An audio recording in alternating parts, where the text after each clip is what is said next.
I'm dreaming of a white Christmas, just like the ones I used to know, where the treetops glisten and children listen to hear sleigh bells in the snow.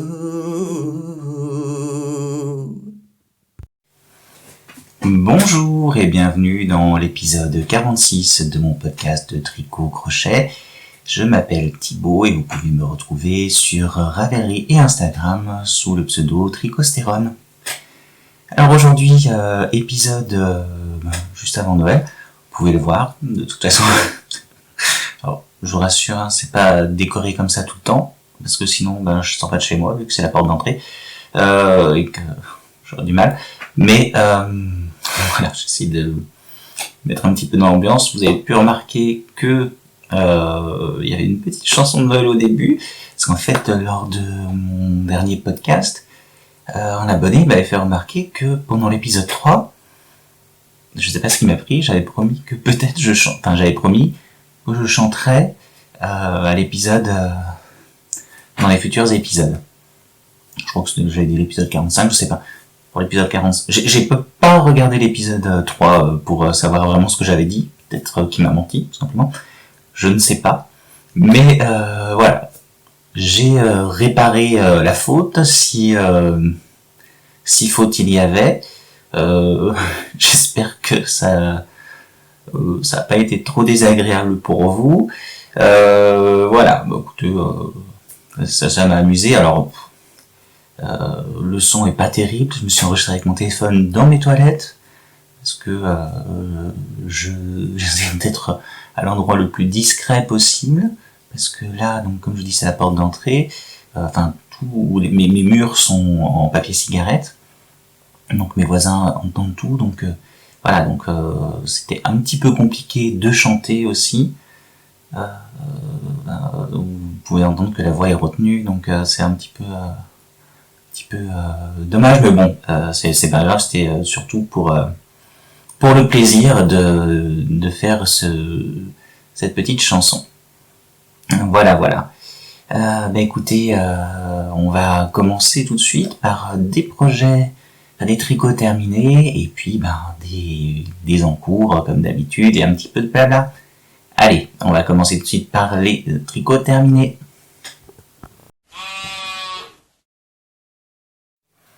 Le premier objet terminé, c'est, vous vous en doutez, c'est le col Freya de Camille Croisy de la Haye, que j'avais bien commencé déjà. Pardon, je remets un petit peu ce col. Oui, non, c'est pas mieux. Que j'avais bien commencé la semaine, pas du tout, le mois dernier, au dernier épisode, et que j'avais tricoté comme projet vraiment principal. Un col que je fais pour ma sœur, pour son cadeau de Noël. Je vous le montre. À ce propos, le petit Père Noël là que vous voyez, c'est en crochet. C'est Clémence de... maintenant c'est mes pelotes colorées, je crois. En tout cas avant c'était Océanis Tricote. Je vous invite à regarder son podcast. Moi je le regarde toujours avec beaucoup de plaisir. Elle fait beaucoup de crochets, mais aussi du tricot. Si vous n'êtes pas abonné, enfin ça m'étonnerait. Allez-y, c'est toujours un très bon moment, une personne qui est vraiment très très agréable à écouter, et puis qui est très agréable à regarder, il faut dire ce qui est aussi. Voilà, tout simplement. Voilà, on continue. Donc le col Freya, que je vous montre ici. Donc, un col à 2 tours. Alors vous allez me dire, c'est pas très large, mais en fait, si en 2 tours, on les fait sans problème. Regardez, ça passe bien. Hop, je l'enlève parce qu'il fait chaud.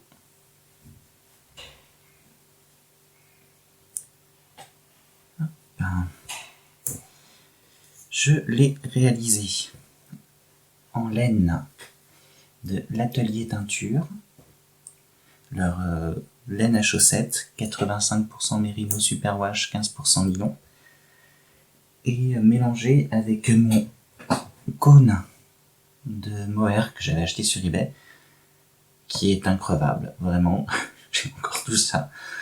Je l'ai utilisé déjà pour 3 projets au moins, et pour pas des petits. Ça, c'est peut-être le plus petit projet pour lequel j'ai utilisé. J'avais fait le gilet à pan, je sais pas si vous vous souvenez. J'avais fait aussi une étole, une grande étole en haut de gamme. Et là, maintenant, ce col, bon, que pas un énorme projet, mais qui est quand même déjà pas mal. J'en avais aussi fait un écheveau que j'avais donné à ma copine Mimi, Michel, du podcast Sacré Mimi, qui a sorti un épisode il y a pas longtemps. Je vois pourquoi je le montre là, il est pas du tout là l'épisode. Mais elle a quand même sorti un épisode il y a pas longtemps, donc allez le regarder. Voilà. Donc increvable, il me reste encore du mohair pour toute la vie. Surtout si je meurs dans 3 ans. Si je meurs plus tard, peut-être pas, mais bon, on verra bien. Donc ce col, j'ai un peu modifié le patron. C'est-à-dire que là vous voyez, c'est du point de bambou en haut et en bas, et on a des répétitions d'un point de dentelle. Alors c'est pas bloqué, on voit pas très bien, mais je vais vous l'étirer un petit peu. Ah, voilà, on a des répétitions. Elle préconise 10 répétitions de cette dentelle. Si je fais comme ça, est-ce qu'on la voit mieux? Peut-être un petit peu mieux. J'avais pas assez de fil pour le faire, donc j'ai pu faire 7 répétitions. Donc j'ai utilisé quasiment un écheveau de fingering, donc de la chaussette. Il m'en reste peut-être 5 grammes, un truc comme ça, même pas. Je crois qu'il doit me rester 3 grammes. Donc si vous voulez faire le col plus grand, il faudra pas un écheveau et demi, mais il faudra peut-être 120 grammes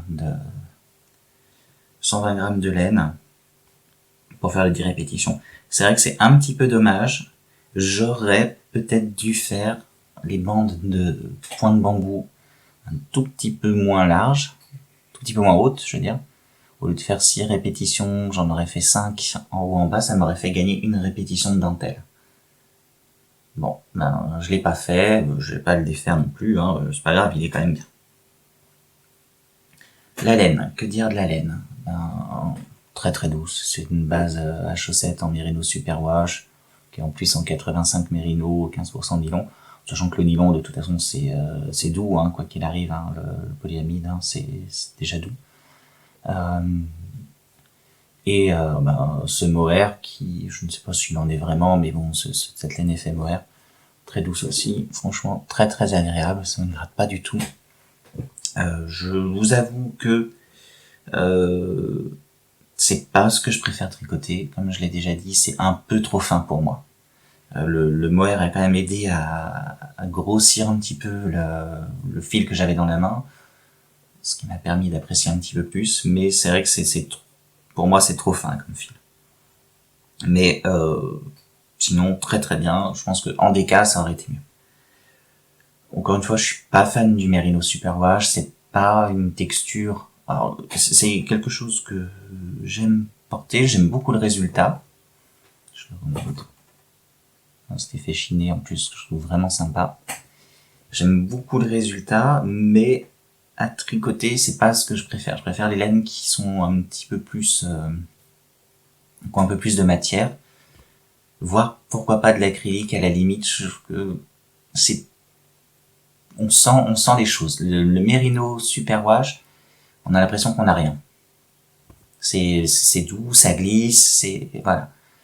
Je préfère l'alpaga, à la limite, ou même l'acrylique ou le coton. Bon, vous n'avez peut-être pas vu parce que j'ai peut-être coupé à temps, mais moi je suis pas tombé, mais le téléphone est tombé. Je suis avec mon téléphone et il est tombé d'un seul coup.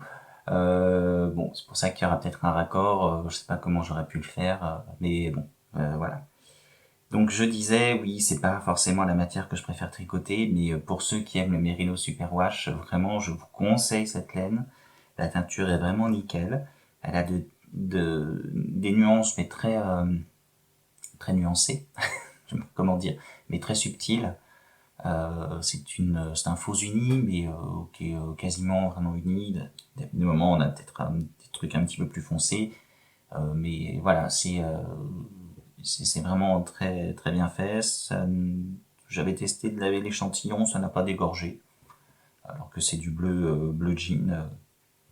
Donc je vous recommande vraiment, pour ceux qui aiment le Merino Superwash teint à la main, l'atelier teinture, je recommande. Je les remercie encore de m'avoir fait confiance, parce que c'est une laine qui m'avait proposé de tester.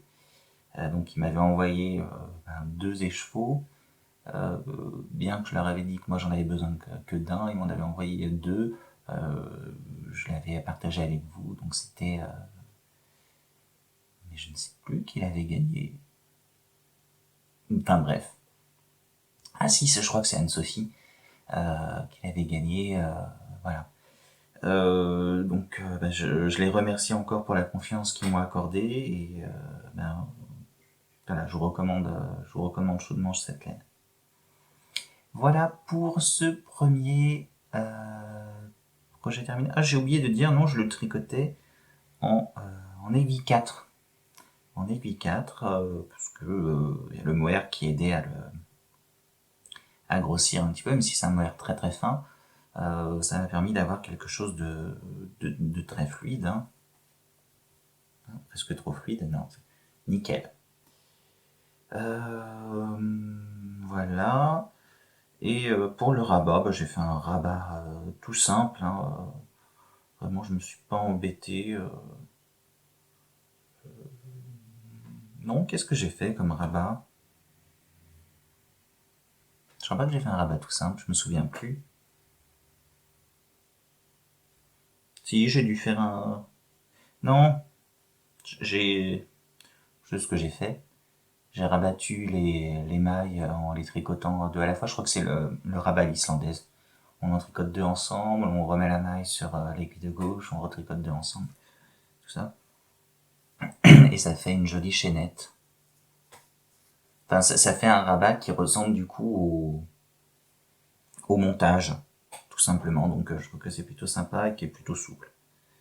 Voilà. Allez, on passe au tricot suivant, qui est une écharpe très grosse, que je n'ai plus puisque je l'ai déjà offerte. Je l'avais fait pour une de mes collègues de boulot, Sidonie, que j'adore, qui a toujours froid.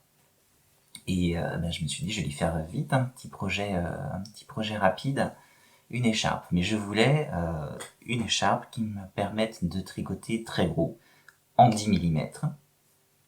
Et je voulais utiliser plusieurs fils. Un petit peu revenir un petit peu à mes débuts. Comme l'avait fait le tuto de Tricot Touch, l'écharpe avec plusieurs fils, je reviens de temps en temps comme ça sur mes débuts. Et j'ai pris beaucoup de plaisir. Alors, j'aurais eu des aiguilles 11 qui n'existent pas ou des 12, ça aurait été mieux. Vous le verrez dans la vidéo, hein, je mettrai une petite vidéo après. Mais malheureusement, je suis limité aux 10 mm, j'avais pas acheté des aiguilles commandées, tout ça, le temps de faire venir, etc. etc. Mais ça aurait été un petit peu plus sympa. Mais bon, le résultat, j'ai été assez large, le résultat est plutôt quand même plutôt fluide, et ça va. J'ai utilisé 4 fils en même temps, un fil de acrylique gris OK qui est en grosseur sport, que m'avait offert Vanessa dans son fameux colis il y a 3 ans maintenant, que je commence à épuiser. J'ai utilisé un fil d'azurite anthracite. J'ai utilisé, qui est 100% acrylique, hein, l'azurite, hein, vous savez, c'est les pelotes qu'on achète chez Centracor, ou enfin dans tous les magasins type Centracor, Farfouille, etc. J'ai utilisé aussi 2 fils de Meg, la qualité Meg, qui est une qualité 100% acrylique, très arrondie, que j'avais utilisé pour l'écharpe en crochet tunisien que j'avais offert à Olivier, qui le tricote. mais deux couleurs différentes, une qui est dans les gris et une qui est dans les verts. De toute façon, je vous montrerai dans la vidéo le résultat. Le point tout simple, j'ai fait une sorte de côte brisée, c'est-à-dire que j'ai fait des côtes 2-2, mais une partie des côtes c'est en jersey endroit et l'autre partie c'est en point mousse. Je sais pas comment on pourrait appeler ça, bref. Ça n'a pas empêché que ça roulotte sur les côtés. J'ai repassé le fil quand même avec une pâte mouille. Ça roulotte encore, ça roulotte moins, mais ça roulotte. Je pense que c'est peut-être ma façon de le faire. J'aurais utilisé des aiguilles douces, ça aurait beaucoup moins rouloté. Mais bon, c'est comme ça. C'est pas grave, porter, elle fait plusieurs tours avec. J'ai mis des franges aussi, comme vous le voyez, des franges au crochet, hein, tout simple. Hein. Je me suis pas embêté. Mais voilà. Euh, Projet vraiment sympa qui va très très vite. Hein. J'ai mis allez, une semaine, 10 jours pour la tricoter, en faisant pas que ça. Donc idéal pour terminer des restes. Et ça contribue à mon vidage de pelote, mon vidage de restes. Je vous en reparle un petit peu dans le blabla, dans la partie blabla après. Coucou, bon bah je vous tourne vite fait une petite vidéo pour vous montrer, oula pardon, ça bouge, pour vous montrer cette écharpe que j'aurais déjà donnée à ma collègue adorée pour Noël. C'est une écharpe que j'ai décidé de faire comme ça vite fait pour faire un petit cadeau de Noël donc pour ma collègue, je viens de vous le dire, hein, c'est idiot. J'ai tricoté ça en aiguille 10, c'était les plus grosses que j'avais.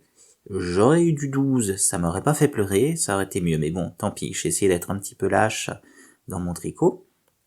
J'ai utilisé 4 fils différents, alors 2 fils de Meg de Distrifil, c'est les fils qu'on trouve à la Farfouille. J'avais utilisé déjà pour faire l'écharpe en crochet tunisien que j'avais donné à Olivier qui le tricote.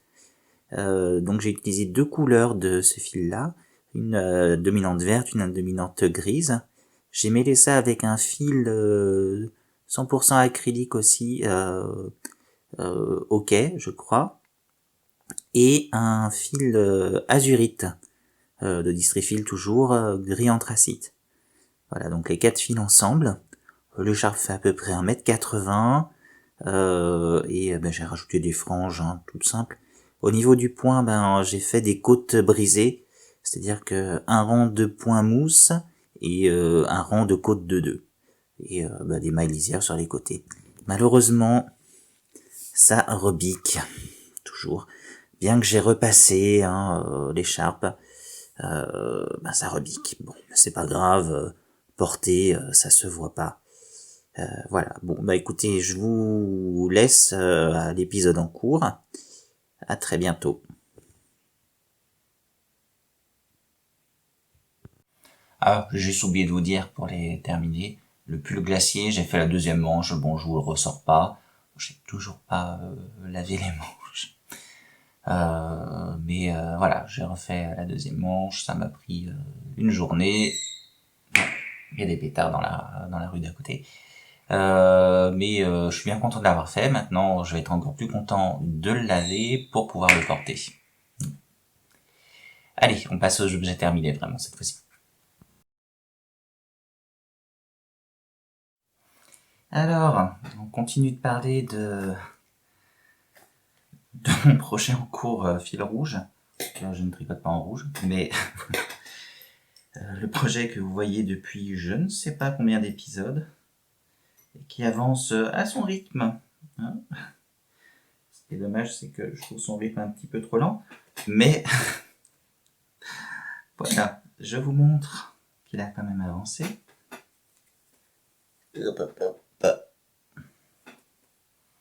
Bon, il a quand même pas mal avancé. Là, le petit marqueur blanc, je l'ai mis la dernière fois que j'ai tourné. Donc, vous voyez que j'ai fait tout ça. Wow, génial. Vraiment, j'en ai fait beaucoup. Je n'arrive pas à me mettre à fond sur ce truc. Je le tricote de temps en temps. Pas tous les jours, mais tous les 2-3 jours, je tricote un petit peu dessus. mais je n'arrive pas à l'avoir en projet principal. À chaque fois, je me dis, allez, quand tu as terminé ton projet suivant, quand j'avais terminé mon code, je me suis dit, je vais me mettre au moins une semaine dessus, allez, voir 15 jours dessus, à fond, et ensuite je monterai un nouveau projet. J'ai tenu 5 jours où je me suis mis pas mal dessus, et j'ai monté l'écharpe. Ensuite, je me suis dit, quand tu termineras l'écharpe, tu ne commences rien avant le 1er janvier, et tu te mets à fond dessus. J'ai tenu 2 jours aussi, et j'ai monté un autre projet, je vous montrerai juste après. Mais voilà, je m'efforce comme d'habitude de faire au moins 5 rangs par semaine dessus. Mais comme c'est du point mousse, ça n'avance pas bien vite. Les rangs sont quand même plutôt grands. Voilà, que dire de plus. Je le tricote en fil Rico Design mélange Aran. Créative, je crois, je sais plus comment ça s'appelle. Bref, une laine 50%. Non, je crois que c'est 49% acrylique, 51% laine. Très très sympa. Donc j'aime beaucoup. Qui est très chamarré. C'est un fil mèche. Une épaisseur de fil qui varie quand même pas mal.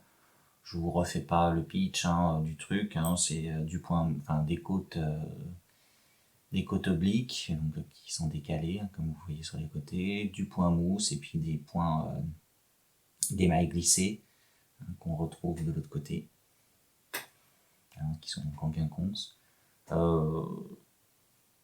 Très agréable, très très sympa, mais je n'arrive pas à le faire en projet principal. J'ai toujours, c'est-à-dire que comme ça va être encore long à faire, je me dis que j'ai envie de monter à chaque fois un autre petit projet. Je peux pas me contenter, j'ai du mal à être monoprojet, j'aime bien en avoir au moins 2. Pas beaucoup plus, 3 à la limite, après c'est trop, 4, je me sens pas bien. Mais j'ai du mal à me dire que je vais faire ça pendant encore un mois de tricoter que ça. Voilà, arriver à me dire pendant 3-4 jours tu fais que ça, pourquoi pas.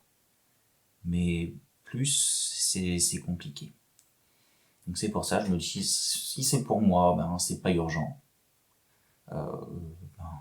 Autant le faire à mon rythme, comme ça, et le terminer, pourquoi pas en février 2022, pour la fin de l'hiver quand on en aura plus besoin. Non, mais voilà, je pense que vous comprenez ce que je veux dire. C'est un projet que j'aime beaucoup, mais je n'arrive pas à me concentrer dessus. Voilà, voilà. Ah, j'ai oublié ceux qui savent pas, c'était Olivier de Kill Tricote qui m'avait offert la laine. J'en ai racheté une pelote parce que j'ai monté trop de mailles, mais je voulais pas défaire non plus. Et, je voulais quand même une bonne longueur, donc j'ai racheté une pelote. Ça va être une étole géante. Mais pourquoi pas. Voilà pour ce premier en cours. On va passer au deuxième. Le deuxième, j'ai voulu refaire un col. J'avais acheté, il y a maintenant 3 ans peut-être, à Nose, de la Plassard Cristal. Alors, vous voyez pas parce qu'il y a le prix, l'étiquette Nose dessus, qui est un fil de 34% polyester, 32% acrylique, 25% laine, 5% mohair, 4% polyamide. Les mêmes quantités en anglais. Comme quoi, ça marche bien le traducteur. C'est un fil qui est comme ça, vous voyez, donc c'est un fil mèche, mais qui est retordu avec un fil un peu de couture. Je pense que ça va être le polyamide, c'est un fil noir comme ça, et qui est en même temps retordu avec un autre fil. Est-ce qu'on va bien voir? Non, on voit rien. Vous voyez à un moment, il y a quelque chose d'un petit peu brillant. En fait, c'est une sorte de jersey, un autre fil en jersey métallique, qui est retordu avec le fil bleu. Et ça doit être le polyester, je pense. Voilà. Très, très sympa. Je vous montre le col. J'ai fait ça sans modèle. point mousse en bas, jersey pour le corps, et là je recommence le point mousse. Pareil, alors ça va être pour ma nièce. Ça fera 2 tours, j'ai regardé, ça fait 2 tours serrés, mais ça fait 2 tours. Hein. Là, vous voyez, petite fantaisie, j'ai fait 3 mailles glissées. Honnêtement, je les aurais pas faites, ça aurait été la même chose. Mais je m'en suis- je me suis dit, au bout de quelques rangs, si j'arrête de les faire, ça se verra que je les fais plus. Même si je les fais que ça se voit pas, ça se voit beaucoup plus à la caméra qu'en vrai, hein, en vrai. Mais voilà. Comme c'est pas compliqué de faire des mailles glissées, je m'embête pas, pardon, à les faire. J'ai continué à les faire. Voilà, voilà. Donc ce sera pour ma nièce, pour son Noël, en complément d'un autre cadeau. Je suis en train d'utiliser la 3e pelote. C'est des pelotes de 50 grammes qui font 120 mètres. 110 mètres, pardon.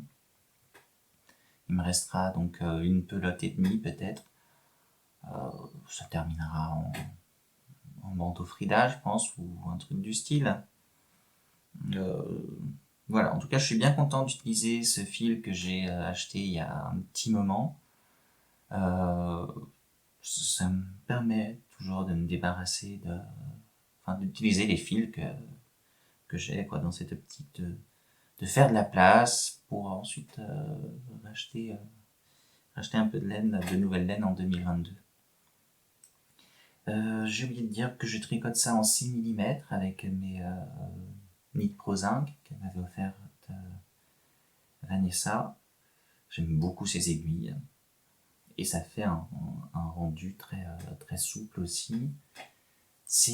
J'aime beaucoup le rendu de ce genre de fil. Ça fait c'est pas régulier, c'est pas le problème d'irrégularité, mais ça fait quelque chose de un petit peu en relief, un peu texturé quand même. Donc je trouve que c'est très sympa. Voilà, voilà pour cet encours qui devrait être terminé aujourd'hui ou demain. Et donc je pourrais l'offrir pour Noël à ma nièce. Et bien écoutez, pour les encours, c'est tout. On va passer maintenant au blabla.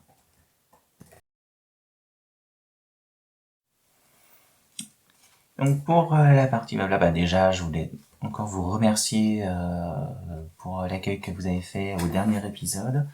Il y a encore eu beaucoup de nouveaux abonnés. On atteint les 1850 sur cette chaîne. Donc bah, je vous remercie. Je pensais pas du tout les atteindre cette année. C'est vrai que la chaîne a beaucoup évolué ces derniers temps. Aussi bien moi dans le montage, enfin beaucoup, pas non plus un montage extraordinaire, mais bon, j'ai quand même un petit peu de travail dessus et oui, j'ai l'impression que je me sens plus à l'aise, que je suis beaucoup plus décontracté ces derniers temps. Et je pense que ça se ressent et voilà, ça attire plus de monde. Donc je vous remercie. Voilà.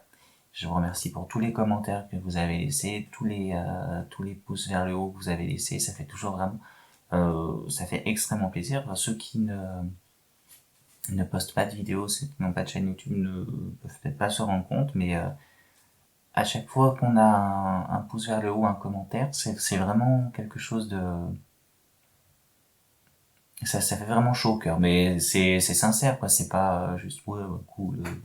Non, ça fait vraiment très plaisir. Je sais pas si c'est tout le monde comme ça, mais en tout cas, moi, ça me fait extrêmement plaisir. Donc, je vous remercie énormément pour ça. Allez, on va passer au blabla à proprement parler. Je vous rappelle que ma copine Béatrice Cordeliavor organise un cal pour une sorte de cal mystère, plus ou moins mystère, pour le 31 décembre, qu'elle appelle le cal Sweet Sweater. En fait, il s'agit de tricoter un gilet ou un pull en même temps. C'est un modèle qu'elle délivrera au fur et à mesure, comme les cals mystères, mais elle vous montre quand même le résultat au départ, parce qu'évidemment, on s'engage pas dans un cal mystère de châle, enfin, on s'engage pas à l'aveugle dans un tricot de châle comme on peut s'engager, non, plutôt l'inverse, on s'engage pas à l'aveugle dans un tricot de pull qui va prendre du temps, comme on s'engage dans un tricot de châle qui est quand même plus rapide. Donc voilà, je trouve que c'est la formule est plutôt sympa. Donc le 31, elle divulguera le premier indice. Vous pouvez vous inscrire sur son blog. Et puis, au fur et à mesure, les indices arriveront pour tricoter la suite. Vous avez plusieurs choix, soit en faire en gilet, soit en faire en pull. Il y a toutes les tailles, d'enfants à adultes, hommes et femmes. Et je crois qu'il va y avoir plusieurs points possibles, donc c'est un chemin que vous faites comme ça. C'est vous qui décidez, c'est un peu comme l'île, vous êtes le héros. Rendez-vous au paragraphe 25 pour la suite. Moi j'ai pu voir, alors je ne participerai pas parce que j'ai trop de choses à faire, mais j'ai pu quand même regarder les patrons, ils ont été testés. Et si vous avez connu les premiers patrons de Béatrice, qui étaient un petit peu austères, je vous invite vraiment à aller voir sa refonte de patron, ça n'a plus rien à voir, c'est vraiment une belle mise en page, des petits détails qui ont leur importance, comme le fait qu'elle mette des cases pour dire attention, notez ici le nombre de répétitions que vous allez faire selon votre taille. Ça permet au lieu de surligner bêtement, machin comme ça, on a le bon chiffre. Comme ça, on l'a une fois pour toutes. On a besoin de revenir à chaque fois sur le modèle. Voilà, c'est les petits détails qui font la différence et je vous invite à aller voir. Voilà pour ce cal, donc qui permettra aux gens qui n'aiment pas spécialement qui comme moi n'aiment pas ce qu'on appelle la trêve des confiseurs, c'est-à-dire la période après fête, d'avoir un petit quelque chose de sympa à se mettre sous la dent. Moi qui aime beaucoup Noël, une fois que c'est terminé, je suis pas toujours très en joie. Voilà. Ensuite, je voulais vous parler d'un podcast de Marie Coquac, qui est un podcast crochet, et un peu crochet tunisien aussi. On en a de plus en plus des podcasts crochet francophones, mais c'est vrai que c'est pas encore énorme. Donc je vous invite à voir son podcast. Je vous mettrai le lien dans la description. C'est des épisodes qui sont très courts. Elle vous montre un petit peu ses projets. Podcast quoi, tout simplement. Et puis elle montre des laines qu'elle a achetées, elle teste un petit peu. Donc c'est très sympa de voir ça. Ça change un petit peu du podcast de tricot très long comme on peut avoir. Moi j'aime beaucoup. Voilà, c'est à picorer, un podcast à picorer, voilà, comme du popcorn. Un autre podcast dont j'avais envie de vous parler. Je sais pas si je vous en ai déjà parlé dans mes épisodes, mais ça n'a rien à voir avec le tricot. C'est une chaîne qui s'appelle Ces dessins animés qui méritent qu'on s'en souvienne. C'est deux personnes qui décortiquent, qui analysent vraiment comment on peut faire une critique de cinéma des dessins animés, les séries animées. C'est-à-dire qu'ils vont pas faire un truc sur un Disney, genre Blanche-Neige et les Sept Nains, non, c'est sur les séries. Donc ils vont parler des séries actuelles et surtout les séries passées en fait. Donc ils peuvent très bien parler de Argan. Je vous invite à la regarder si vous l'avez jamais vu. C'est vraiment une série super sympa. Aussi bien les Canards de l'espace, Batman, etc., mais vraiment tous les dessins animés, séries à suivre ou semi à suivre, comme ils disent, ils en font vraiment une analyse des personnages, une analyse du message, une analyse technique aussi, saison par saison, parce que sur les dessins animés il y a des saisons et on s'aperçoit souvent dans les séries américaines, les dessins animés américains, que la première saison, la deuxième saison est bien, puis la troisième c'est bâclé.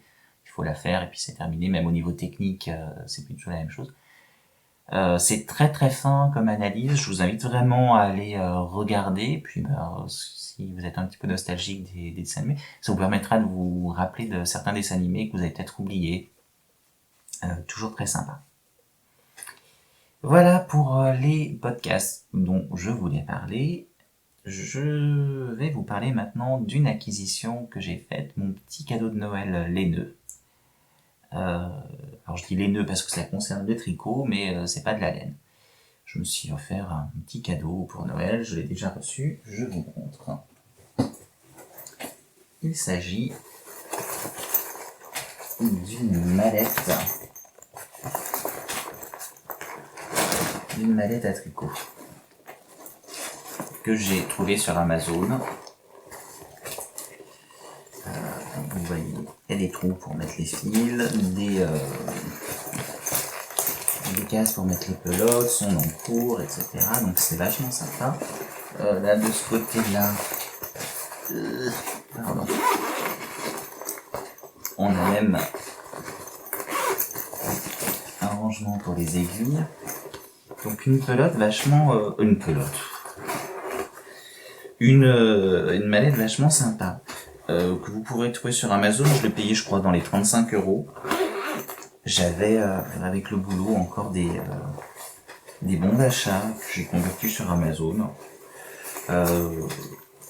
Et je me suis dit, c'est pour transporter son tricot, pour ranger, en fait, ça permet d'avoir toutes ses aiguilles, tout son matériel, comme ça, dans un endroit bien défini, sans avoir à chercher dans un placard et compagnie et tout ça. Tout est rangé au même endroit, c'est vachement sympa. Et puis c'est de plutôt bonne facture, c'est un tissage de nylon, tout simplement, polyester, mais vachement bien. Pour pas très cher, en plus comme je dis 39 €, ça peut vous faire un cadeau de Noël sympa. Il y a plusieurs coloris, soit noir, soit gris, soit mauve. Le mauve est pas très heureux, je trouve, mais pourtant moi qui aime ça, je trouve que là c'est pas terrible. Mais voilà.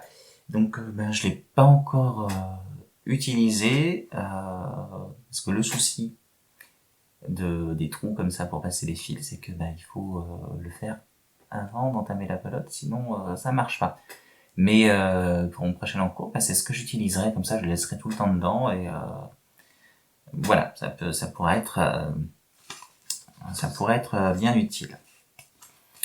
Voilà pour cette mallette tricot. Et puis dernière chose, je voulais faire un petit peu le bilan de cette année. Alors pas de tout ce que j'ai tricoté, ça je le ferai à la prochain épisode peut-être. Est-ce que c'est bien utile? Mais comme vous le savez, on avait décrété que 2021 ce serait l'année du rien, avec les amis du tricoté virtuel, Cindy, Ludo de la tricopate alsacienne, Élise Loisirs Créatifs, anciennement Diabolote, Bridget Tricote, Alexandra, Corinne.gir sur Instagram, qui n'a pas de podcast, mais qui a une chaîne Instagram très intéressante. Donc pour un compte Instagram très intéressant avec beaucoup de belles photos de tricot, de broderie, de crochet. On a aussi Solange, Mimi 08. Je me souviens plus Solange, parce que je t'appelle toujours Solange, mais voilà. Qui n'a pas de chaîne YouTube officielle, elle a une chaîne YouTube en privé, qui fait des podcasts pour public restreint. J'espère qu'il y aura bientôt un 4e épisode, Solange. J'attends ça avec beaucoup d'impatience. Julie, la veuve de Nit. Et on a aussi Muriel et Sandrine, alors Sandrine avec un S, puisqu'il y en a deux, Sandrine, comment on appelle, Sandrine Alsace, et Sandrine Québec, qui, comme son nom l'indique, habite au Rwanda. Voilà, donc on avait décidé que 2021 c'était l'année de rien, bon personne n'a respecté, bien entendu, Mais quand même, je me suis fait un petit tableau Excel où j'ai noté toutes les entrées, toutes les sorties de laine. J'ai pas acheté énormément de laine cette année, j'en ai reçu beaucoup quand même. J'en ai donné pas mal, et puis j'en ai tricoté pas mal. Résultat des courses, alors c'est pas encore terminé, évidemment l'année, il me reste 15 jours, mais peu de choses près, allez, à 50 grammes près, on va dire que on est dans les, on va être bon dans les chiffres. Donc, bilan pour mes entrées, mes entrées moins mes sorties, j'en suis à moins 1925 grammes de laine. Et je ne compte que les pelotes terminées ou les objets terminés. C'est-à-dire que si je fais une petite pieuvre comme je faisais en amigurumi au crochet qui me prenait 4 grammes de laine, bien sûr je vais compter 4 grammes de laine une fois que c'est terminé. Par contre, là par exemple pour l'étole Fairfield où c'est des pelotes de 200 grammes, j'en ai peut-être tricoté 20 grammes de la pelote, je vais pas compter 20 grammes. J'attends d'avoir terminé la pelote pour la terminer, pour les compter. Ou alors, en tout cas, d'avoir terminé, d'avoir abattu, et même si la pelote n'est pas terminée, ben, je compte ce que j'ai utilisé. Voilà. Mais je vais pas peser ma pelote toutes les semaines pour dire, allez, t'as tricoté 20 grammes de cette pelote, machin. Voilà. Donc, en réalité, ben, je dois être peut-être à 2 kilos de négatif. Peut-être pas 2 kilos, mais pas loin. Mais voilà, 1925 grammes déjà annoncé. C'est beaucoup, c'est génial. Donc j'ai fait un petit peu de place, je suis bien content. Pas autant que j'aurais voulu, hein, parce que cette année je m'étais lancé dans le TECAL Plaid Santé de d'Émilie Croche-Tamaille et la Fébalo. Et je m'étais arrêté parce que je me rendais compte que ça ne m'allait pas. Moi, les couvertures, les plaids en carré qu'il faut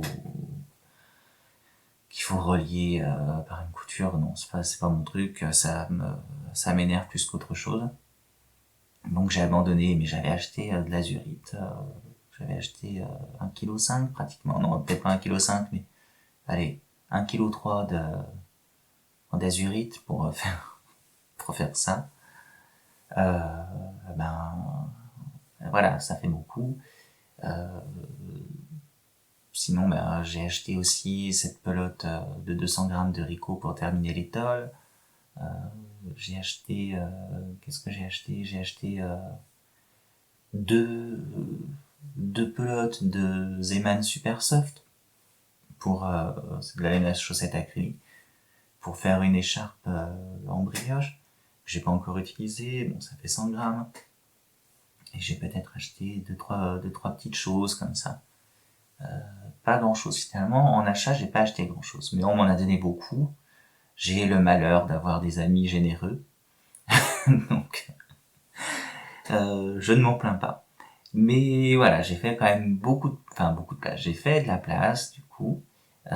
Surtout que moi, je tricote très peu pour moi. Je tricote beaucoup pour les autres, donc ça part, pour la plupart. Mais je n'ai pas compté combien j'ai encore de kilos de laine en stock. Mais beaucoup plus que 2 kilos. Donc 2022, c'est reparti pour la diète laineuse. Évidemment, il y aura quand même des achats. J'aurai peut-être, ça dépend de mes amis, de ma famille, j'aurai peut-être des dons de laine. Mais on va essayer de rester un petit peu comme ça, de partir sur 2 kilos, d'être en négatif de 2 kilos. Ce serait vraiment sympa. Ça me permettrait toujours de faire de la place. Je fais pas beaucoup de place chez moi. Et puis, moi, ce qui m'embête surtout, c'est que acheter de la nouvelle laine, c'est sympa. Sauf que on a de l'ancienne pour laquelle on a eu des coups de cœur souvent et qu'on n'a pas pu tricoter. Et c'est dommage. Ça nous crée encore une sorte de frustration. Donc, acheter la nouvelle laine, on peut le faire tout le temps. Ça, c'est pas un problème. Donc, si je craque pour une pelote, il y a quand même des chances que l'année prochaine, elle soit toujours en fabrication, elle soit toujours en vente. Donc, je peux le faire l'année prochaine. En attendant, je tricote les pelotes que j'ai achetées auparavant ou qu'on m'a données. Euh, Tricoter les restes aussi, c'est sympa parce que d'avoir des petits restes qui s'accumulent, et c'est ridicule. Donc il y a toujours la facilité avec les bandeaux Frida, avec les mini pieuvres que j'avais faites. Peut-être arrêter ces mini pieuvres parce que j'en ai fait quand même déjà pas mal. Mais voilà, des petites choses comme ça qui me permettront d'utiliser les pelotes un peu solitaires. Les bonnets aussi, c'est toujours sympa de faire ça.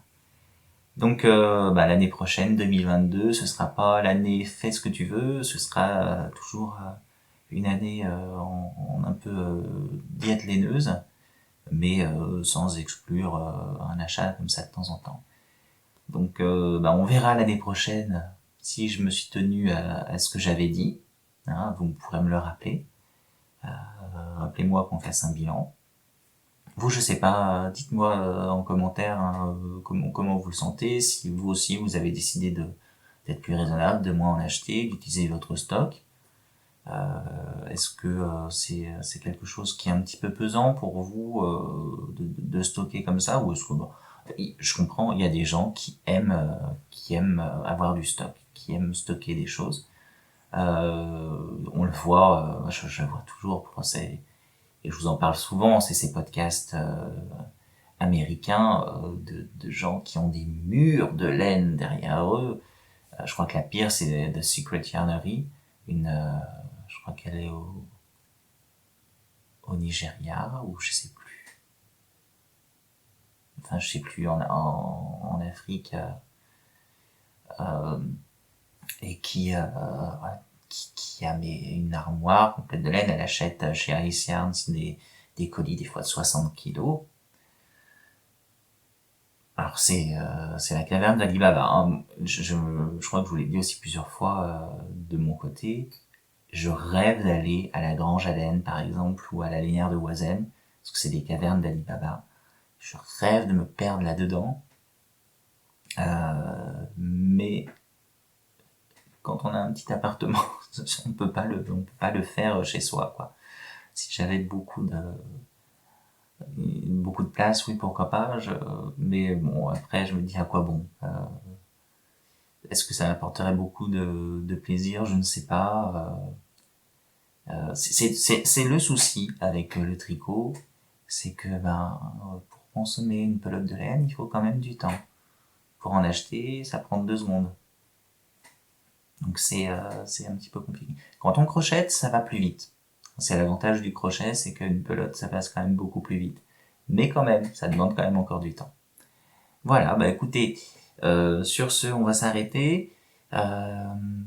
Je vous fais d'énormes bisous. Je vous souhaite de passer à tous de très très bonnes fêtes. J'espère que on pourra les passer quand même en famille ou avec des amis. Bon, avec les restrictions qui s'annoncent, on a quand même cette 5e vague quoi, qui est énorme. Juste pour en parler vite fait, j'ai eu le malheur, d'être cas contact. Un jour, alors que j'étais en repos, un de mes supérieurs m'appelle pour me dire t'as déjeuné avec quelqu'un qui a été testé positif, donc fais-toi vite tester. Je me suis fait tester négatif. Il a fallu quand même attendre une semaine où j'étais en télétravail. Puis il a fallu repasser un autre test, négatif aussi, mais c'était pas drôle parce que, alors pour moi, j'avais pas de symptômes. Quand on est cas contact, on développe toujours un peu des symptômes, des minimes, mais bon, vous vous sentez plus fatigué, parce que vous avez peur d'avoir le Covid, etc. Mais surtout, moi je me dis, j'ai pas de problème de santé majeur ou quoi que ce soit, donc ça va, je crains pas énormément. Si j'ai le Covid, voilà, je suis vacciné, ce sera une forme a priori bénigne. Mais on se dit, 2 jours avant, j'avais mangé avec mes parents. qui sont vaccinés aussi, mais qui ont plus de 65 ans. Ma mère est diabétique, elle a eu un cancer du sein, donc hein, elle fait partie des gens fragiles, quoi, des gens à risque. Euh, Pareil, 3-4 jours avant, j'étais allé voir ma grand-mère qui a 91 ans. Donc je me dis, si mon collègue qui avait été testé positif, enfin, était peut-être contagieux bien avant qu'il déclare les symptômes, et moi j'ai mangé avec lui pratiquement chaque jour, ben peut-être que j'avais refilé ça à ma grand-mère ou à mes parents. Donc c'était compliqué, voilà. Donc pour ça que ben, il faut toujours faire attention. Je vais pas vous faire de leçons de morale, hein, ça sert à rien. C'est pas le but. Hein, c'est un podcast de tricot. J'aime bien quand on parle de tricot ou de crochet. Mais voilà. Écoutez, là-dessus, on va se laisser. Je vais vous faire un sourire pour partir sur une note positive. Je vous embrasse, passez de bonnes fêtes, et puis ben on se retrouve en 2022 avec de nouveaux projets et l'étoile Fairfield qui aura avancé encore de 10 cm. Allez, gros bisous, à bientôt.